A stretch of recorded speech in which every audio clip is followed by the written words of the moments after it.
This here is the updated Volvo XC90, and it is a very special review also for me because 10 years ago I presented this vehicle here when it came in the new generation, such a long time. With this update here now, is it still up to date? Can it match the competitors or even be better? And the second most important aspect is this is not a pure electric vehicle, and Volvo was planning to go all electric, but now they saw, like other manufacturers, yes, EVs will be playing an important role in the future, but not everyone is going EV yet. So they still need to offer mild hybrids, also plug-in hybrids, so something where you don't need to rely 100% on external charging. And that's why we have this XC90 update here. So yeah, indeed, the Volvo XC90 is not done yet, but how good is it now? We'll find out everything about that with Thomas and Autogefühl in 4K, full screen, full length. Let's go with the updated front. It's now a cleaner look than before. The grille here, you know, with the new design, it looks now a little bit more alike, you know, when you compare the design of the new models. But I think it's a very cool and cleaner Scandinavian design. Thor's hammer is called here the daytime running light signature.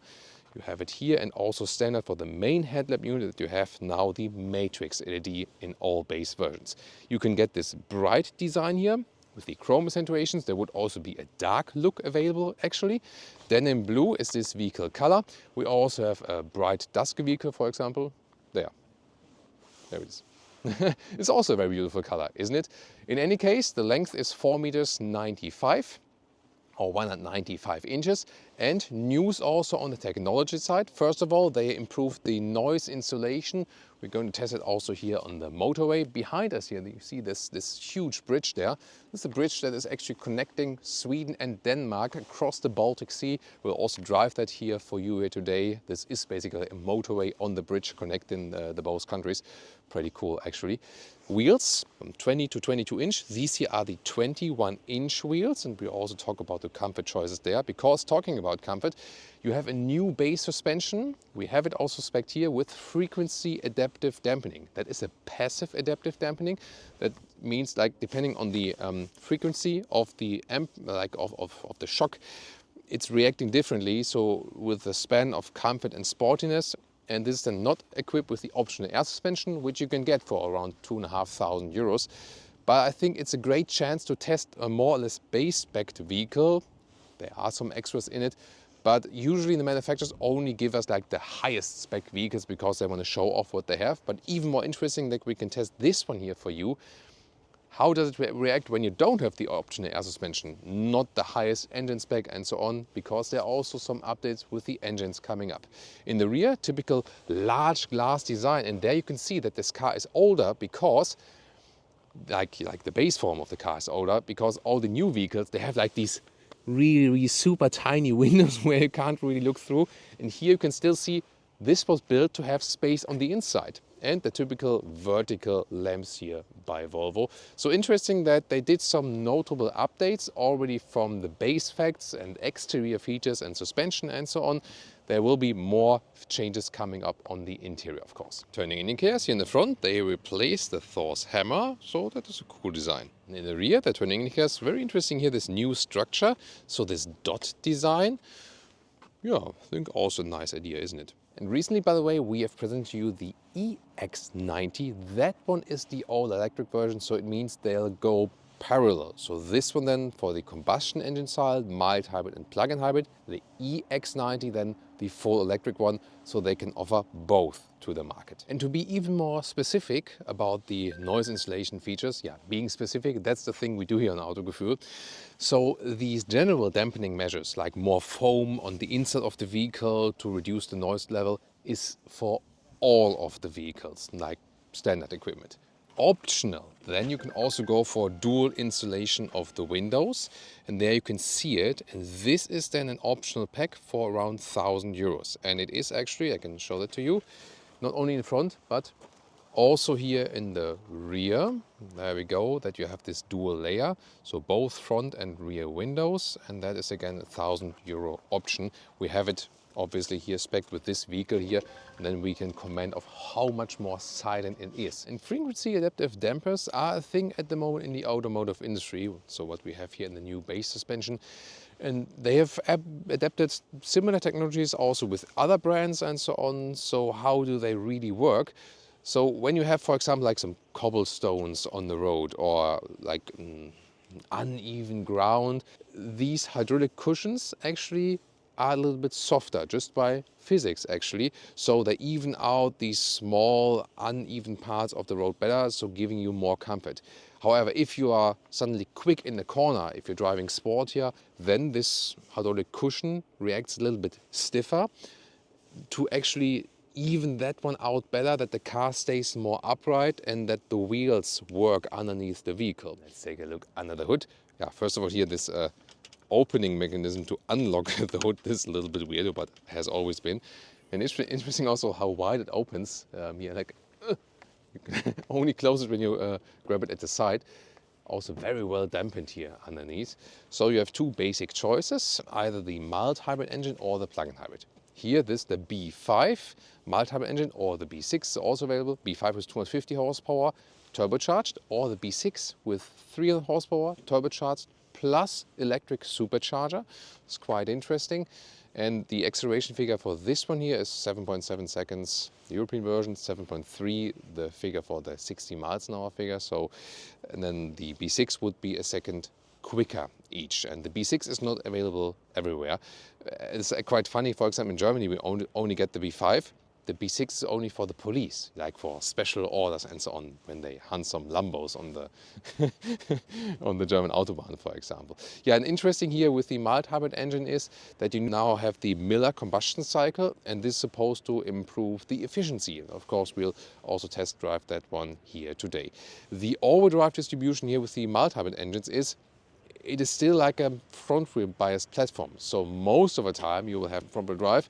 And when you push it really hard, or when you have like traction loss in the front, then also power is sent to the rear wheels, but never that much actually. With the plug-in hybrid, it's a little bit different. First of all, it's more powerful. So you have a quicker acceleration, just around 5 seconds, because there you have power from the combustion engine and the electric motor at the rear axle. So the all-wheel drive with the T8 then with the plug-in hybrid is also done with the electric motor at the rear. This is a very different concept, and that means when it's driving electric, it's a rear-wheel drive one. However, when you have the combustion engine, then it's more distributed. The combustion engine powers the front wheels, the electric motor the rear wheels, and then it's in many situations kind of even. Even if the battery is completely depleted, you will still have like a buffer in the battery, and then you'll still have like all-wheel drive when you need it in like off-road situations and so on. So that's still okay.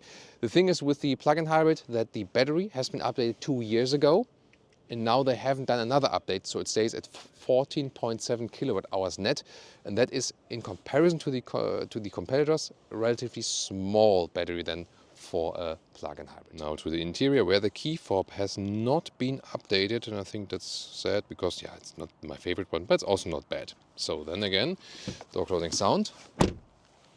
Oh, so I think okay. In the rear even a little bit better, and yeah, you still feel like these are really large doors, classic style. Then inside of the doors, that's pretty nice. Here you have this leatherette surface here on the top part, soft, also nice touch, and then different stylings for the interior decors element. Here, beautiful matte wood. I love that atmosphere, really cool. Soft enough for your elbow right here. And also here this covering, this leatherette covering of the inside of the door pockets. Well done. We hardly have that anymore actually. Also this entry sill badge and steering wheel also with a new animal-free material. And yeah, it's really good, feels nice. You still have real buttons here also at the steering wheel. One left press here to deactivate this speed limit shine, more of this decor element, and also this leatherette dashboard. It's really thick and soft, beautiful atmosphere.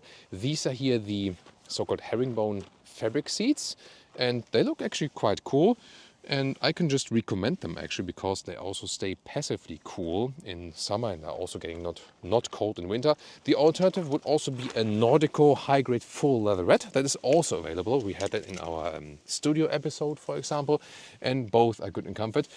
I would actually probably prefer the fabric seats, but some prefer the high-grade leatherette that you can also wipe things cleaner, easier. Optionally, they still offer animal skin. And then here on the front passenger seat, 189, 6'2", enough headroom left. Steering wheel itself, the column, up and down, in and out. Yeah, and you have this typical full-size SUV comfort, good seating position. Volvo also has great ergonomics of the seats, you know, and for tall people it works very, very well. And since we recently had many vehicles which, let's say, are more in the coast-cutting directions, even in the premium segment, I just want to point it out here one more time that this dashboard here with the high-grade leatherette is standard. It's not like a 5,000 euros extra or something like that. It always looks and feels like this. So, and that is really well done, and is another sign of that you can pay attention to details.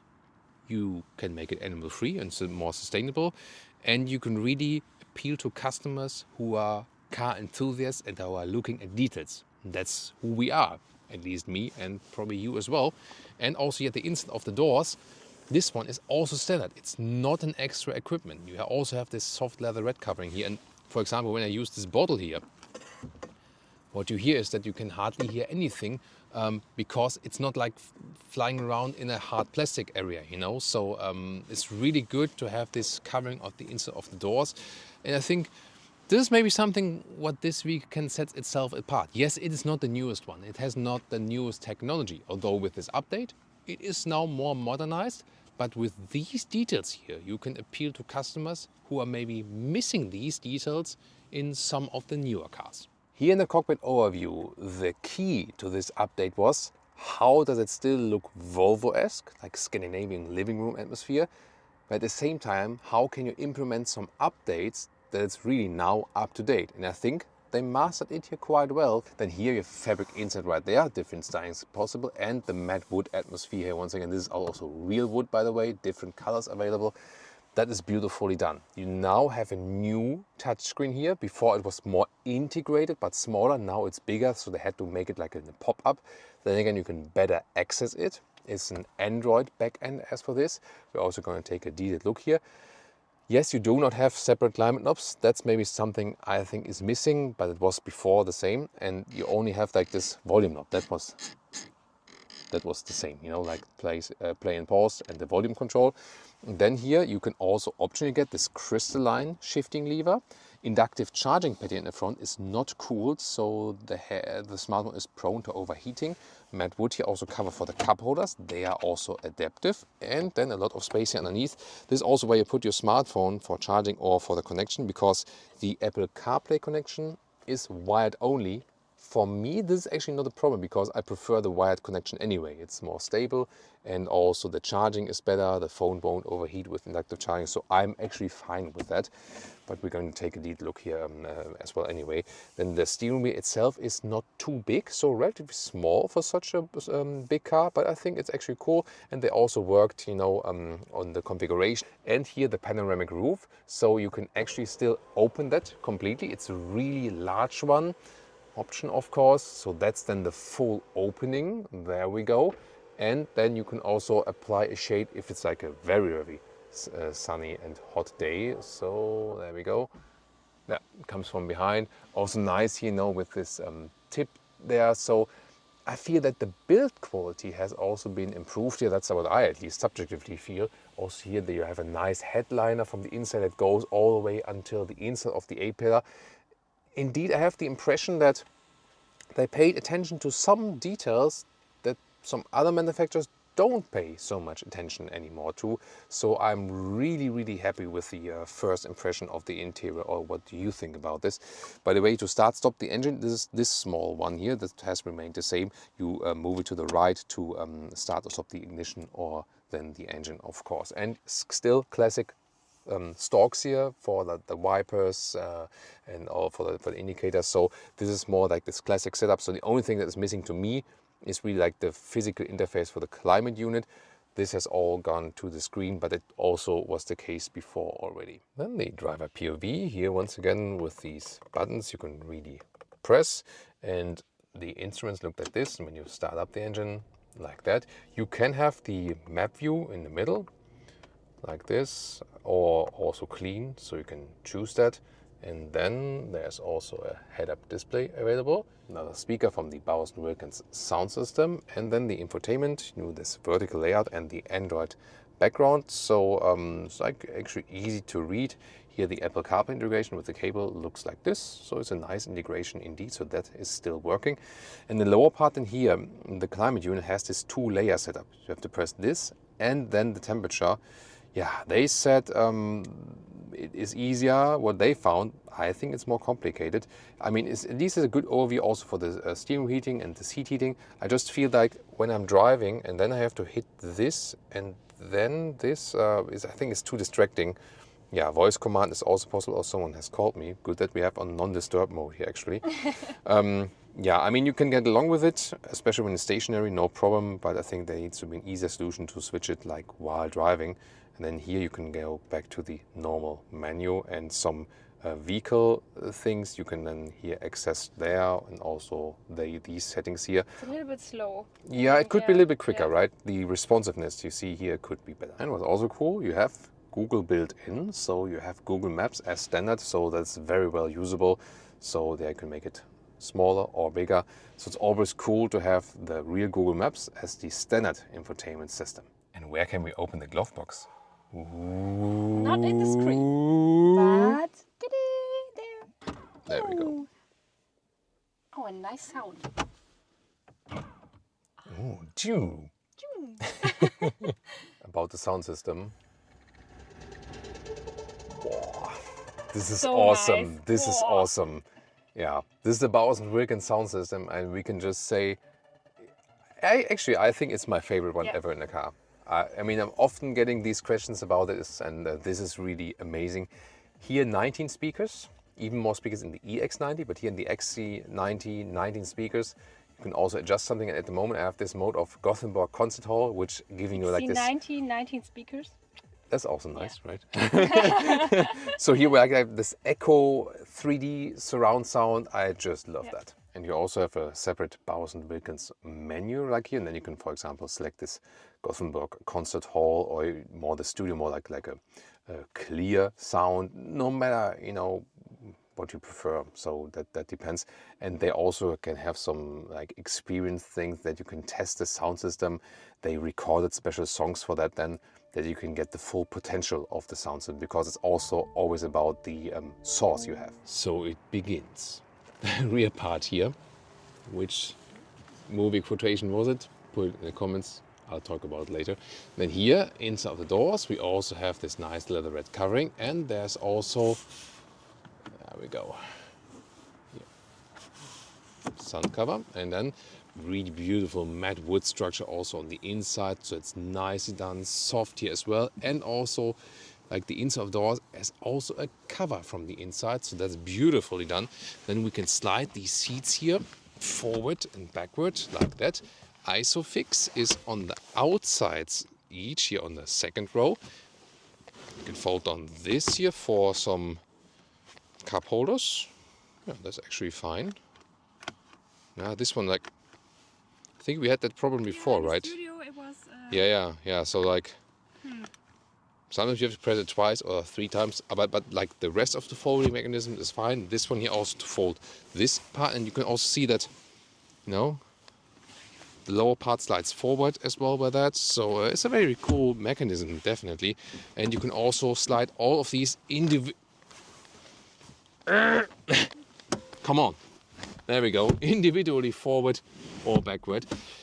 So you have in the EU also a 5-seater setup. Then there's, for North America, you only get the higher seat setup, like a 6-seater or a 7-seater setup. Here in the EU, you can pick between both, like 5, 6, or 7.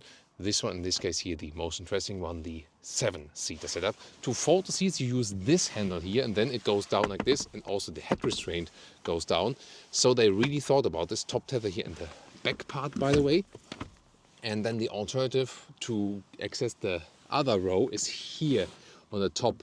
Then you have this access, slide it forward, and then you can actually see the 3rd seating row, and no isofix on the 3rd seating row though, so that would have been good, definitely. But then, as for the general seating comfort, here the leg room to the seat as I am driving. There's still some legroom left. Also nice cover here at the back part. Also headroom with 1A9 602, so there's enough space, but you feel that you sit quite high.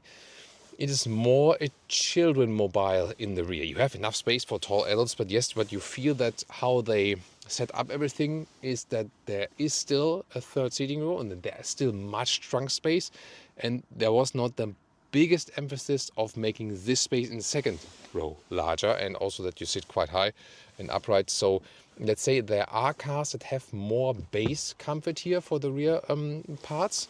This one here is really focused that you can fit many people, and you can also here change the angle of the seat, a little bit more upright, more backward, like this.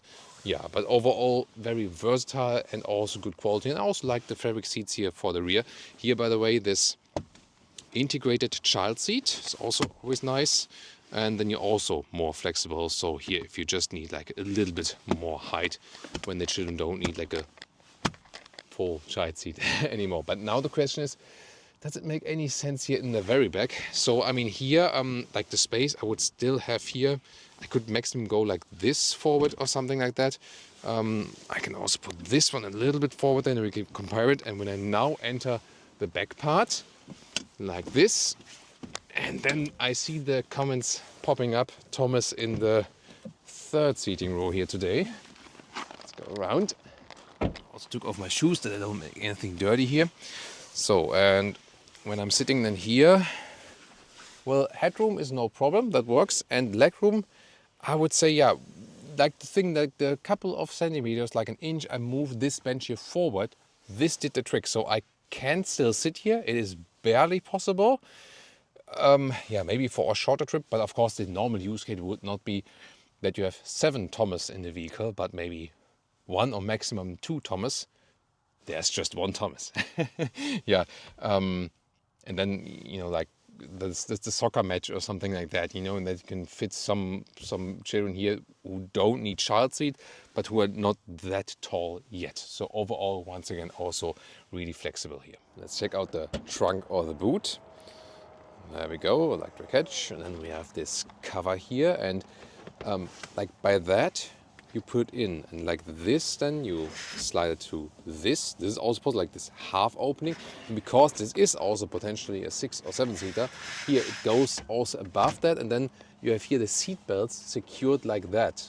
Yeah, it looks a little bit weird, definitely, but then you can put it in like this, that you can actually still use this top cover then here. The cabin trolley also fits in and it stands upright like that. Here, this one is at the moment in the 5-seater setup. So the length, almost 1.30 m or about 50 inches. That's pretty cool. Then the height here is about 78 centimeters or 30 inches. And the width, also pretty cool. This is amazing. Like, is more than 1.10 m or 43 inches. So very, very well usable. This is old school SUV space. And then these are some additional mats. You can also turn them around to have like the more rugged atmosphere here, so you can clean them easier. So this is all possible, but of course you do not have to use them. It's an option. This is the second one. And then you can see when I remove them, there we go then with the additional seating. So, and there, this one has to be removed first, like this, and like that. There we go. And for that here, for example, to secure a backpack, that's always a clever thing. And you can fold up this whole thing for even more clutter underneath. And there's also this towing hook here. So it's, let's say, semi-retractable. There we go. And let's see, well, I can, yeah, I can pull up the seats from here. So if I'm just reaching out far enough, it is actually possible like this. And even then, you still have some space right here. So it's like, yeah, 60 centimeters or 23 inches. So very versatile. And well, the folding them back again here, this is actually easier. Then the head restraints go away like that. Now we go for the folding workout, like this, really practical with the folding head restraints like this, and they fold really flat, pretty cool. And look at that, yeah, this is a space monster. And the total length then to the front seats, there we can, I mean, look at that, it's even longer than 2 meters. So it's like 2 meters and 10, or like, yeah, it's like over 80 inches. This is Thomas's driving lounge with the Volvo XC90 in this update here. And yeah, this is really actually an emotional ride for me, because it's been 10 years since I've done this introduction of the vehicle. And it comes the heart from there. Yeah, so for a car enthusiast, these can be very emotional moments, because, you know, I've also did some great trips with this vehicle and so on, and it's been such a long time, and it's the first major update here for this one. And wow, I mean, for so long that the car is on the market, that's really remarkable, and it's still selling, actually. And that is that's also one of the reasons we're doing that here today, to try to find out, is it still up to date, and especially here with these new changes. So first of all, the steering feel, you have the rather small steering wheel actually, and the feel itself is rather soft. You don't need any force. Leah would like that. She prefers that when, you know, it's not too hard to steer.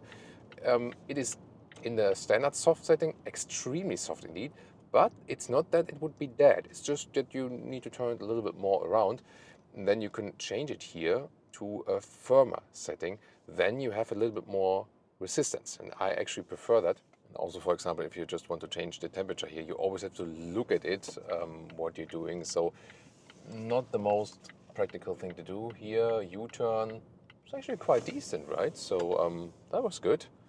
So you can get along with this one also in the city, although it's of course this full-size SUV. Here with the firmer steering wheel setting, yeah, I feel more comfortable. It's still soft, you know, and it doesn't give you, let's say, the sportiest feeling of the vehicle, but it's also not the like the main intention of the vehicle actually.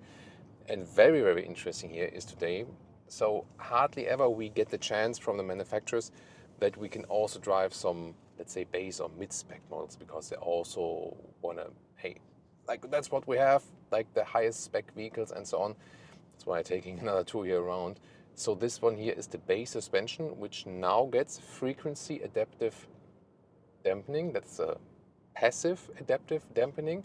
So it reacts in according to the impact of the shock absorbers. And I cannot control it here, you know, that they're just having this one setting, but they're passively adaptive. That's then the difference, whereas with the adaptive air suspension, you could actually control it. And we wanted to find out if that's actually fine to go with the base suspension. And so far here, when we're driving slower here, or like city traffic, it's good. And in the air suspension, actually, yeah, you can control it, but it's also an extra feature, 2,500 euros, so do you need to pay that kind of money? So now, first of all, acceleration, we go from 50 to 110, here with the B5 mild hybrid engine. Let's go.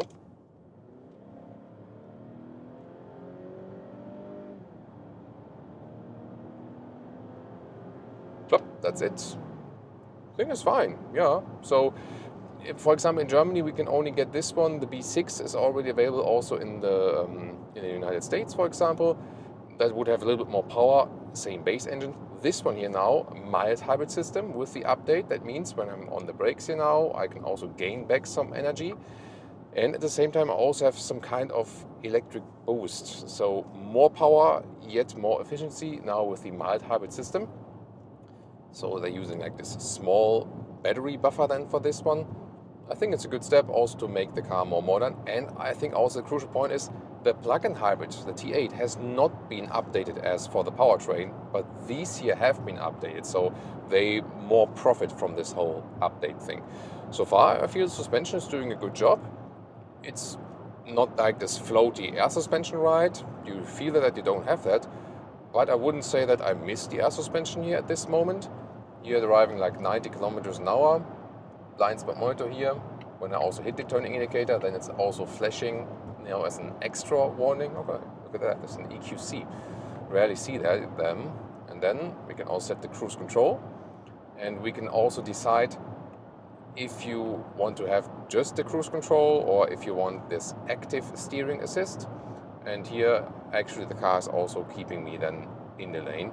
In the tunnel we can also see that ambient lighting wise that's not much going on actually, a little bit here, you know. But they upgrade that as well here so far. Not too many overcorrections from this, you know, active lane keeping. And we're here in the tunnel, so the almost 100 kilometers an hour, 60 miles an hour, and it's not too loud. So noise insulation wise, good job. There's also one thing they did here with the update. They said they want to keep the noise level a little bit lower. And what's soon going to happen is we are actually here under the Baltic Sea at the moment. We're connecting Copenhagen and Malmö, and we're actually emerging from, like, we are under the ocean now, basically, or under the sea. And now we're going up actually on a small island, which is in the middle of the sea, because they use that one to where you come out of the tunnel and then it dissolves into a bridge. So yeah, very famous building or construction. You can already see it here on the map. Yeah, that's pretty cool, right? So this island has been there before, and then they kind of like adapted that one and used it actually for that, because otherwise the bridge needed to be even longer. So yeah, that's a pretty cool thing, isn't it? And yeah, here now when we're going to this, yeah, there were some huge system covers. There you feel sometimes a little bit more from the suspension there.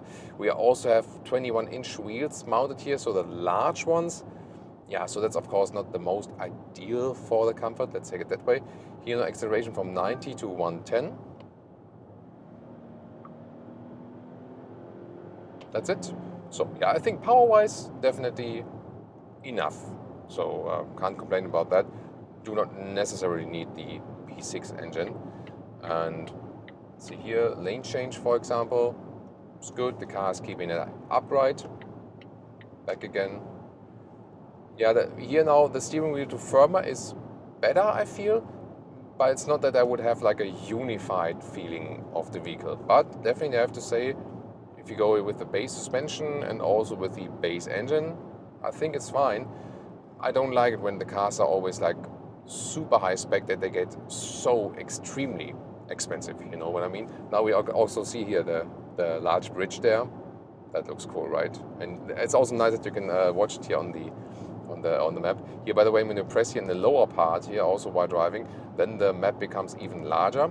And I've been discussing with the UX manager why you have this two-step design here. So they really said that if you have like plus minus here, people didn't hit that good enough, so they wanted to make it larger actually. I have to say I disagree. I would like to be able to change the temperature here plus minus easier and not click something and then click it in here. Of course, one thing would always be temperature 22 degrees. Oh, well, it's already there. All right, changing the temperature to 22 degrees. Let's make it 23. Temperature 23 degrees. Oh, no, I didn't press it. Temperature 23 degrees. All right, changing the temperature to 23 degrees. There we go. But I think it's just easier when you can do it, you know, with just pressing a button. Yeah, but that's all software thing. They can actually change that if they want to. Here at 110 kilometers an hour, so yeah, like 60, 65 miles an hour, still reasonably silent. So these noise dampening measures, they paid off. Maybe at some point we can also do a German Autobahn test where we can also like hit the top speed, which is at 180 kilometers an hour, so 112 miles per hour. And they do that for political reasons mainly, because Volvo has decided that that's their maximum, and that's yeah. They don't want to go faster. Only Polestar is allowed to go faster actually. Also here because of environmental reasons, and it makes it also in a way easier for a manufacturer, because then they don't have to care about things that happen above 180 kilometers an hour. You know what I mean? Also really nice here, this covering from the inside of the A-pillar. So I feel this new feeling here in the updated version is indeed more premium, and also very competitive. If you think about also like the large German premium SUVs, we feel comfortable. These fabric seats here are also doing a good job while driving. And the seat heating is... Seat heating is really strong. And also the, like here, when you go for the seat heating or the steering wheel heating, I love steering wheel heatings. But if you put it to level 3, it's like burning away everything. So I think it's cool. So you will even feel this is the now we're in Sweden, by the way. So we were just in Denmark, now we're in Sweden. So you can actually use the steering wheel heating with gloves, and you would still feel that. So yeah, very comfy ride here, definitely on the motorway already. Now some more slower driving in the city again. Here also like a speed hump. Yeah, it's actually fine. I mean, for more comfort, you could stick with the 20-inch wheels, so not go for the optional 21-inch wheels. 22 I cannot recommend at all, actually. That will reduce the comfort too much. Here, let's drive to some potholes, and I think it's really fine. So here I find that the difference will not be, do I stick with the base suspension or do I go with the air suspension? If you want to rule the comfort setting a little bit, stick with the smaller wheels. I think that's even more important because the suspension itself is actually fine, and also you don't need to set it up. It's always in the same mode. You cannot actively control it or something, but that's actually fine. If you feel, let's say, kind of discomfort, it would only be in these potholes on the road, some transverse joints. But that feeling is then more connected to the wheels rather than to the suspension. So I really have to say, it feels more elaborate than before. I also, even though the steering doesn't give you the most connected feeling, the steering feels better than in the previous pre-facelift. So I have a better feeling for the vehicle. It feels like more one if you compare it to the pre-facelift, definitely. So a good step there. And although this driving part was never like the most special thing with the Volvo, if you compare like with Audi, BMW, and Mercedes, yeah, we also have things to criticize there. But then usually the Germans, they convince us in the driving part because they're fun to drive, they're connected to drive, comfortable yet sporty and so on. That wasn't the Volvo specialty. It also was always giving like this Scandinavian living room atmosphere and like just the relaxation and so on. But here they really stepped up the game in the driving part. I would actually say that maybe it is even better to stick with the base suspension because that one gives you a more connected feeling to the road without losing too much comfort, So I have to say, I'm all the way in for a base setup here of the Volvo XC90. Maybe Volvo doesn't want to hear that on the one hand because they have less margin on the vehicle then, because you are buying a cheaper Volvo XC90 then. On the other hand, it speaks for the vehicle when it's already working in the base setup and you don't have to go for like the highest spec and so on. Here, by the way, also when I go some like right and left at lower speeds, it's actually fine. Car is not shaking up too much, and yeah, as I said, there are cars which have more connected steering feeling, but it's definitely an upgrade to the outgoing model. And that's really astonishing. Started the driving part with, hey, it's been 10 years and this vehicle is still working, and I have to agree, it is working. This facelift was utterly needed. I would really say like the outgoing model, yeah, here and there you feel and that's like an older vehicle. But here now with the slight upgrades, with the new infotainment system, with the new steering feel, the new base suspension, also Interior design. yeah, is very interior nice, design. Yeah, we really feel very cozy here. So we could very well imagine going on a longer trip. The fabric seats, if you can get it in your market, by the way, are really nice. Probably the best choice also for the vehicle because they are passively cool also and passively not cold in wintertime, for example. Good comfort here. Really like them, and it conveys like this Scandinavian living room atmosphere, premium surrounding, and you can just relax while driving. Yet at the same time, it feels a little bit more modernized. It's calmer than before, and the engine gives a little bit more power, more efficient, and so on. So I think a very, very, very good update. They didn't do it over the top, didn't change everything. I think the T8 needed a change, definitely, yes. Bigger battery, they didn't do that. So that even more speaks for the setup we have here, because here then you profit from the updated suspension, you profit from the new steering set and so on, from the infotainment, and you also profit from this updated engine. Whereas with the T8, the driving impression will be more or less the same pre-facelift and post-facelift. Yeah, better noise insulation maybe, but that's it. But here, in the base spec, the difference between the outgoing model, the pre-facelift, and this facelift here will be larger actually. So that's another argument here then for our spec we have here today. And actually it's always a good result when I don't want to stop driving. Some cars say like, okay, we do that for testing purposes, and then yeah, okay, it's done, let's move on to the next one. And here I would say like, I can just move on and you know, keep driving and we go somewhere nice places and so on. So that's really, really cozy. So what does the passenger princess say? I agree, yeah. She agrees. Thumbs up. Gets the Leah thumbs up, so that's always a good sign for the vehicle, definitely. Consumption, we could score actually exactly the official WLTP cycle figure, 9 liters on 1 kilometers, so like 26 mpg US, 31 mpg UK. Pricing, so on the European market, will be around 80 to 100,000 euros. US market is always a little bit cheaper, the VAT is off, but in general, the cars are cheaper in the US, so we'll be more about like 60 to 80,000 US dollars. We don't have the exact prices for that one yet. So it is very competitive, definitely here with the facelift. And I mean, they have done here and here some little things. I think it looks still cool, gives you a very clean design outlook on the exterior and also on the interior. Then especially with the updated animal-free solutions for the interior, very high class, yet at the same time, no using of animal sources. Just some options there. And the driving has also been updated, especially here with the base suspension and also with the base engine. I think it very well shows that you do not have to go for the highest spec vehicle. I think as it stands here right now, it works very well. This is actually a dream spec. It's not too expensive, yet at the same time you profit from all the changes they have done here to that vehicle and you get all the comfort and luxury you need actually. So this one would indeed be a spec I can very, very well recommend. So yes, although the base car is still pretty old, it is still very competitive, a very likable competitor here in the full-size SUV segment. Yeah, full-size for our European taste, definitely. Just on the plug-in hybrid side, not really competitive anymore because the battery size is actually too small. Unless you say you don't really use it that much or something, you just get it for taxation reasons. But I think in this case also the mild hybrid engine is maybe also a nice choice to go for. What do you think? Tell me your comments about the XC90. And now you should check out the EX90, the electric one from Volvo, which would be the correspondent one, or some of the competitors.